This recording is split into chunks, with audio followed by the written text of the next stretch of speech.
Life had taught Ethan Cole to keep his heart locked behind walls so high that even memories couldn't climb over them. After losing his wife in a tragic accident 5 years earlier, he had buried his wedding ring beneath an old oak tree, and with it, every trace of softness that once lived in him. He focused only on his ranch, his horses, and the quiet mountains that never asked anything from him. But fate has a strange way of knocking, sometimes not with thunder, but with a soft cry carried by the wind. It happened on a cold morning when Ethan posted a simple job notice in town. Cook needed, live in, start immediately. He expected an older woman, maybe someone who'd been cooking for ranchers her entire life. Instead, a frail young widow holding a 6-month-old baby stepped into his world, and without knowing it, stepped straight into the cracks of his hardened soul. Her name was Grace Holloway, and she looked like life had wrestled her to the ground too many times. Her clothes were worn, her hands trembling slightly as she clutched her sleeping baby, and her voice carried both fear and hope when she said, "Sir, I can cook. Please, give me a chance." Ethan almost refused. Not because she wasn't capable, but because her eyes reminded him of someone he once loved. Gentle, scared, but still burning with quiet strength. He cleared his throat, trying to push away the discomfort tightening his chest. "The baby, will he be a problem?" Grace shook her head quickly. "No, sir, he barely cries, and I'll make sure he never bothers your work." She looked down at her child as if apologizing for daring to exist. Ethan studied her for a long moment before stepping aside. "Fine, 1 week trial." Grace exhaled in relief, tears gathering at the corners of her eyes, and whispered, "Thank you. Thank you so much, Grace," but from the baby. That night, after Grace prepared a simple but warm meal, Ethan walked into the kitchen. The baby, swaddled in a blanket inside a small woven basket, looked up with eyes the color of the morning sky, pure, trusting, unburdened. And when the baby smiled at him, something inside Ethan cracked so suddenly he had to turn away. "Cute kid," he muttered, more to himself than to Grace. She smiled softly, brushing the baby's hair. "His name is Oliver." He hasn't smiled at a stranger before. Ethan didn't know why that sentence hit him like a blow.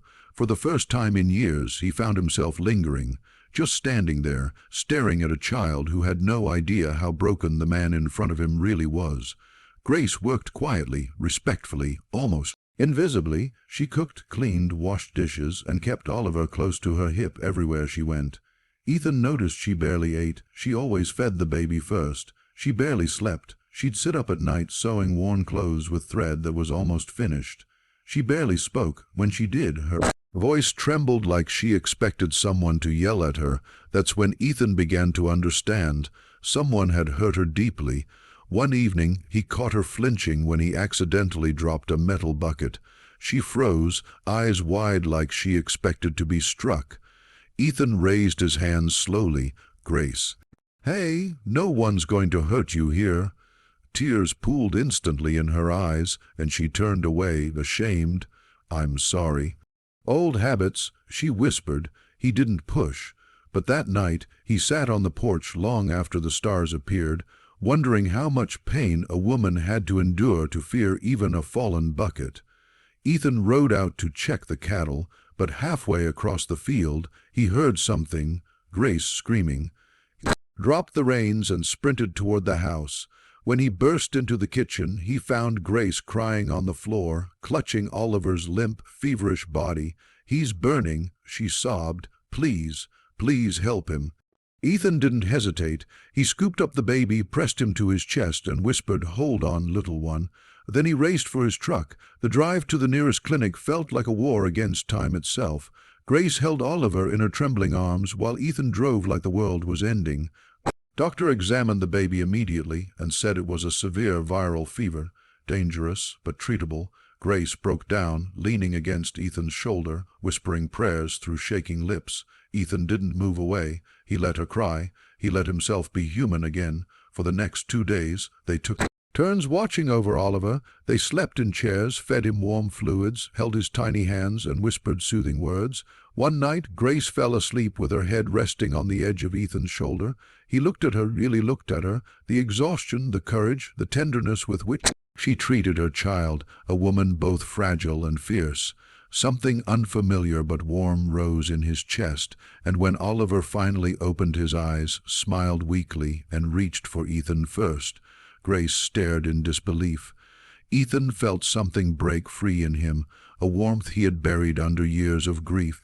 He held Oliver close, whispering, "You scared us, little man, us." The word slipped out before he could stop it. One afternoon, a man appeared at the ranch, smelling of alcohol and arrogance. "I'm Grace's brother-in-law," he said with a smirk. "She stole money from our family and ran away.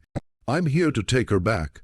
Grace froze, tears filling her eyes. "He's lying," she whispered. "My husband died, and they kicked me out. They said Oliver wasn't their responsibility." The man grabbed her wrist violently. "You kept my brother's child. That makes you ours." Ethan stepped between them like a wall of stone. "Let go of her." The man sneered. "Who the hell are you?" "The man who decides who stays on this ranch." Ethan's voice thundered with quiet rage. "And she's staying." When the man tried to push him, Ethan shoved him back so hard he stumbled. "If you come here again," Ethan said, his voice low and dangerous, "you'll leave with broken bones." Brother-in-law fled, cursing the whole way back to his truck. Grace collapsed into tears. "You shouldn't have done that." "They'll come back." Ethan lifted her chin gently. "They'll find no welcome here." From that moment on, everything shifted. Ethan found himself looking forward to the sound of Grace humming in the kitchen, to Oliver's tiny hands reaching for him every morning, to the way Grace blushed when their fingers brushed accidentally, to the peace that settled inside him when they all sat together during dinner, like a family he never thought he'd have again. One evening, under the orange glow of sunset, Ethan found Grace on the porch swaying gently with Oliver in her arms. "You've given us more than a home," she said quietly. "You've given us safety." Ethan stepped closer. "Grace, you brought life back into this place." She looked up, their faces inches apart. Her eyes were soft but uncertain. "Ethan, I don't want to be a burden." He shook his head. "You're not. You never were." The silence that followed wasn't empty. It was full of a feeling neither had dared to name. Lightning cracked through the sky, and Oliver began crying in fear. Grace rushed in, but Ethan was already holding the baby, gently rocking him. Grace watched him with tears in her eyes. "You're a good man, Ethan." He swallowed hard. "I wasn't." "Not for a long time." She stepped closer, touching his hand softly. "You are now." He looked into her eyes, warm, brave, full of love she didn't even realize she was giving, and for the first time in years, Ethan felt something bloom inside him, not grief, not guilt, something alive. "Grace," he whispered, "I don't want you to leave, not after the trial." "Not ever," she exhaled shakily. "I don't want to leave." With Oliver asleep in Ethan's arms, Grace leaned her head gently against his chest. Outside, the storm continued, but inside, something far stronger had quieted every fear, the beginning of a family. Ethan kissed Oliver's forehead, then looked at Grace with a tenderness that surprised even him. Maybe some wounds were meant to heal only when the right people walk into your life. Grace smiled, tears slipping down her cheeks, and whispered, "Maybe love wasn't buried.